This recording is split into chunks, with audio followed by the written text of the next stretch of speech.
Guys এখানে দেখুন আজকে আমাদের দুপুরের মেনু হচ্ছে কাঠের জালে ভাত হচ্ছে, এখানে কুমড়ো ফুলের বড়া হবে, কচুর পাতা রান্না হবে,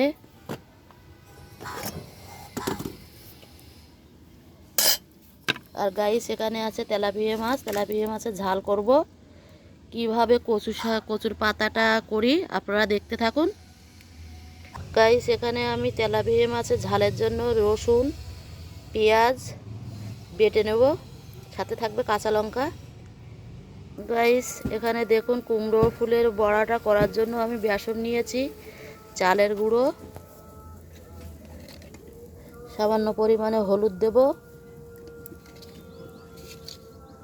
সামান্য পরিমাণে লবণ, সামান্য পরিমাণে একটু লঙ্কার গুঁড়ো,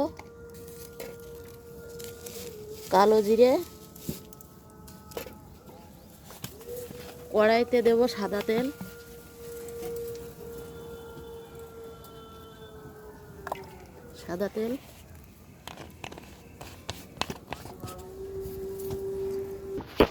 এখানে গাইস বেটারটা গুলে নিয়েছি। এবার দেখুন একে একে কড়াইতে ছাড়বো।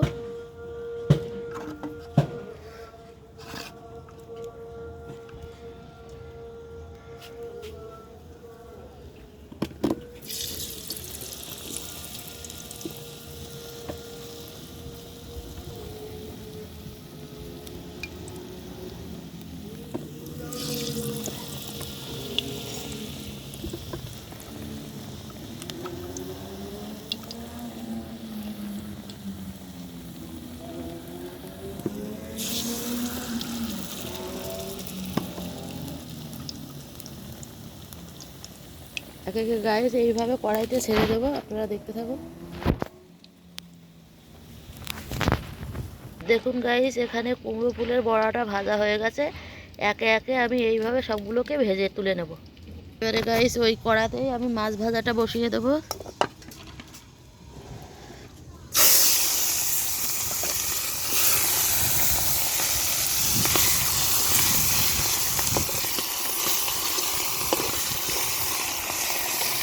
একে একে গাইস আমি মাছ ভাজাগুলো এভাবে করে নেব।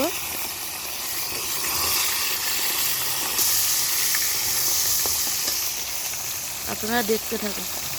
গাইস দেখুন এখানে মাছ ভাজাটা হয়ে গেছে। এবার কড়াইতে দেব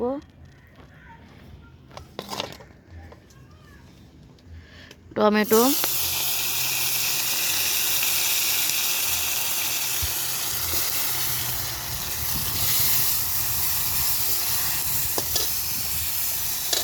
এখানে যে মশলাটা করে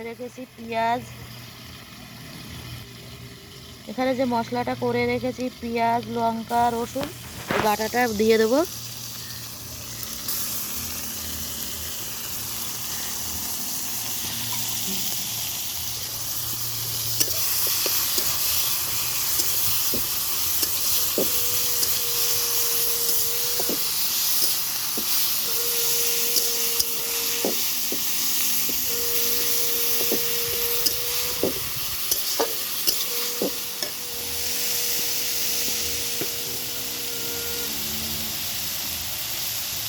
এবারে ওর মধ্যে দেবো সামান্য পরিমাণে লবণ,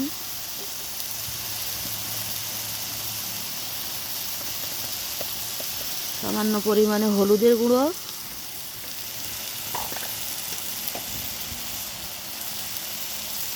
সামান্য পরিমাণে লঙ্কার গুঁড়ো গাইস আর একটু দেবো।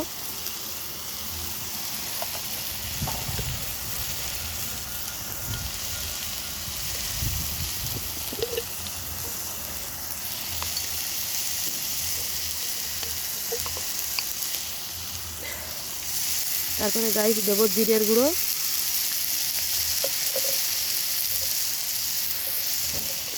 মশলাটাকে কষাতেই থাকবো, যতক্ষণ না তেল ছাড়বে ততক্ষণ গাইস কষাতেই থাকবে। আপনারা দেখতে থাকুন। গাইস দেখুন মশলা দিয়ে তেল ছেড়ে দিয়েছে। এবার সামান্য পরিমাণে জল দেবো,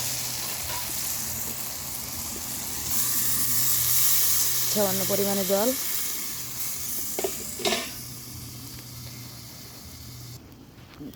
দেখুন গাইস, মাছের ঝোলটা ফুটে উঠেছে।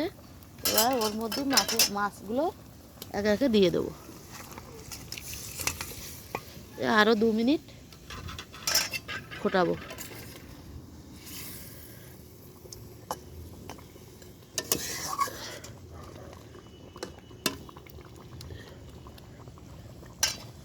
দেখতে থাকুন কিভাবে করি।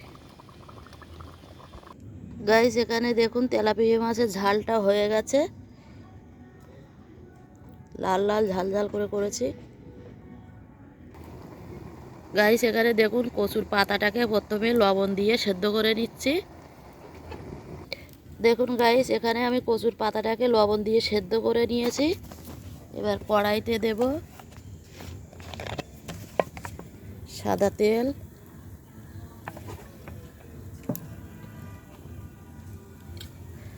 শুকনো লঙ্কা, কালো জিরে ফোড়ন, এখানে আছে পেঁয়াজ, রসুন, কাঁচা লঙ্কা, এগুলোকেও দিয়ে দেব।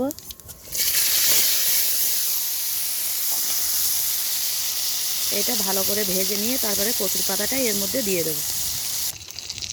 গাইস, এটাকে লাল লাল করে দেখুন ভেজে নিয়েছি। এবার কচুর পাতাটা এর মধ্যে দিয়ে দেব, দিয়ে ভালো করে নাড়তে থাকবে। দেখুন আপনারা কিভাবে করি। সামান্য পরিমাণে গাইস দেব হলুদ। লবণ তো সেদ্ধ করার আগেই সেদ্ধ করার সময় দিয়ে দিয়েছি গাইস। গাইস দেখুন এখানে কচুর পাতাটা হয়ে গেছে, এবারে নামিয়ে নেব।